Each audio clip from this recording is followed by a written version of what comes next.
Alors bonjour, mon nom est Lynne Castonguay, je travaille à la maison de naissance de l'Estrie, qui fait partie du CIUS de l'Estrie-CHUS. Il y a quelques années, j'ai participé à une démarche de bilan des compétences parce que, avec l'avènement de la légalisation de la pratique sage-femme auquel j'ai participé et pendant ce temps, j'avais été embauchée pour mettre sur pied une maison de naissance.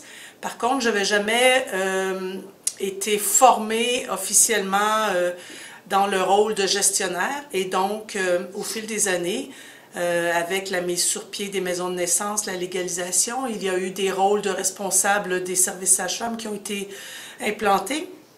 Et à ce moment, j'ai assumé un rôle, mais avec un titre d'emploi de technicienne administrative, bien que je faisais dans mon travail souvent des projets, des mises sur pied de projets, de l'implantation et du travail plus de spécialisation.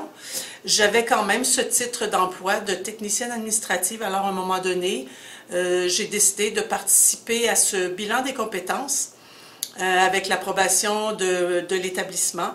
Et ça m'a vraiment permis de bien identifier quels étaient mes rôles, mais aussi mes aptitudes, mes compétences, mes désirs. Et ça m'a mené ultimement à définir mon rôle en tant que coordonnartiste, c'est-à-dire qu'il y avait vraiment les deux pôles en moi qui étaient la coordination, la gestion de projet, l'organisation, mais aussi la créativité et un besoin artistique toujours à être nourri. Évidemment, ce titre de coordonnartiste est un titre que j'ai inventé qui reflète bien ce que j'aime faire dans la vie. Et je l'ai inséré dans mon CV que je n'ai pas eu à utiliser parce que je suis toujours à l'emploi. Par contre, ça m'a permis d'identifier avec mon employeur qu'il y avait une facette de mon travail qui était davantage justement de la coordination et de la gestion de projet.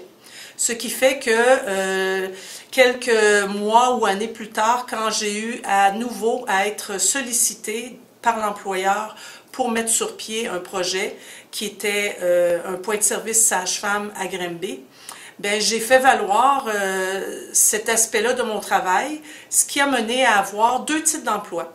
Donc, j'ai toujours mon titre d'emploi de base qui est technicienne administrative, mais j'ai dorénavant un autre titre d'emploi qui est spécialiste en procédés administratifs qui me permet d'assumer à la hauteur de mes compétences des projets d'ampleur, d'envergure et aussi d'être reconnue par mon employeur, mon établissement. Ça m'a permis pour moi de rester à l'emploi parce qu'avec le bilan des compétences, j'étais face à un choix de dire est-ce que je poursuis dans mon travail ou est-ce que je cherche réellement à m'épanouir dans un autre domaine. L'employeur a réalisé que j'avais de grandes compétences qu'il voulait mettre à profit et c'est pourquoi aujourd'hui j'ai ces deux titres d'emploi pour encore quelques années jusqu'à ma retraite. Alors je suis très contente d'avoir participé à cette démarche de bilan des compétences. Ça m'a vraiment permis de faire le point et de m'affirmer aussi dans ma carrière. Voilà.